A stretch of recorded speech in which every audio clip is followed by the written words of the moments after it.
Auzubillahiminash-shaytanir-rajim. Bismillahir-rahmanir-rahim. Assalamualaikum students. How are you?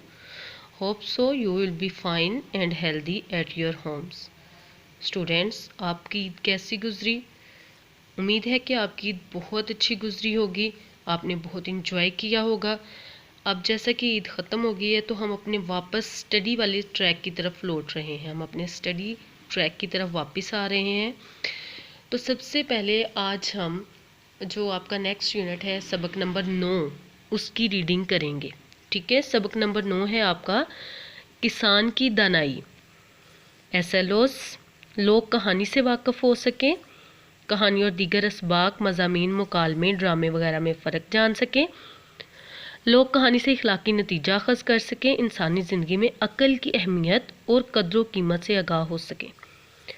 Students, आप जैसा कि जानते हैं कि इंसानी ज़िंदगी में अक्ल व शऊर की बहुत ज़्यादा अहमियत है। इंसान अशरफुल मखलूक़ात है। किस बिना पे? अक्ल की बिना पे, शऊर की बिना पे। लोक कहानी असल में क्या है? लोक कहानी एक ऐसी कहानी होती है जो कि आम लोगों में मशहूर हो जाए। ठीक है, जो आम लोगों में मशहूर हो जाए और ये नस्ल दर नस्ल चलती रहे। First of all you will B read your lesson. आप इसकी रीडिंग करें। आपका रीडिंग पेज जो है वो है 45, 46 and 47। After reading you will be able to solve your exercise.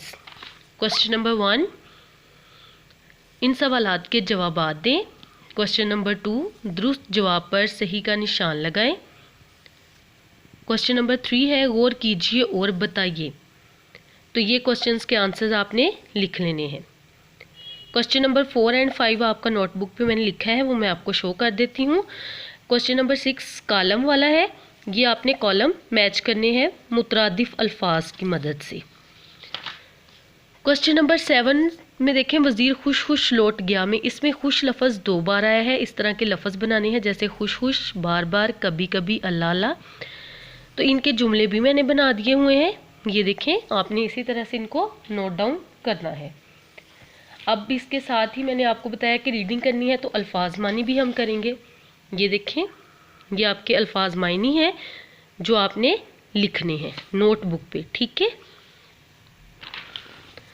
After this next question वाहद के जमा और जमा के वाहद बनाएं। ये वाला क्वेश्चन आपने करना है। फिर होम असाइनमेंट की तरफ आ जाते हैं। तो होम असाइनमेंट में है सवाल नंबर 4, अल्फाज व मुहावरात को जुमलों में इस्तेमाल करें। अतफाक में बरकत कहानी तहरीर करें। अल्फाज मुहावरात को जुमलों में इस्तेमाल करना है। ये आपके इस लेसन का क्वेश्चन 4 है और इत्फाक में बरकत कहानी को तहरीर